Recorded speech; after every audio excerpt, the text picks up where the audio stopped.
அனைவருக்கும் வணக்கம். 24/5/26 முதல் 31/5/26 வரை வார பலன் 12 ராசிக்கு சொல்ல இருக்கு.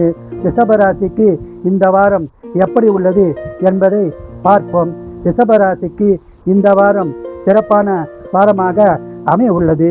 குடும்ப ஒற்றுமை சிறப்பாக இருக்கும். குடும்பத்தில் சுப காரியங்கள் நடக்கும். இந்த வாரம் உங்களுக்கு அதிக நன்மைகள் உண்டாக போகிறது. நீங்கள் எதிர்பாராத பல விஷயங்கள் நடக்க உள்ளது. வீடு, நிலம், வண்டி வாங்கும் யோகம் உள்ளது. வியாபாரிகளுக்கு அதிக லாபம் உண்டாகும். சொந்த தொழில் சிறப்பாய் உள்ளது. ஆன்மீகத்தில் ஈடுபாடு உண்டாகும். ஆன்மீக சுற்றுலா செல்லவும் வாய்ப்புள்ளது. சொத்து பிரச்சனை இருந்தால் பிரச்சனை தீர்ந்து உங்களுக்கு சாதகமான பலன் உண்டாகும். இந்த வாரம் பண வரம் உள்ளது. சுபசலம் உள்ளது. இந்த வாரம் அதிக பலனை பெற குலதெய்வம், இஷ்ட தெய்வ வழிபாடு செய்து சிறப்பான பலனை பெறுங்கள். வாழ்க வளமுடன், நீங்கள் நலமுடன்.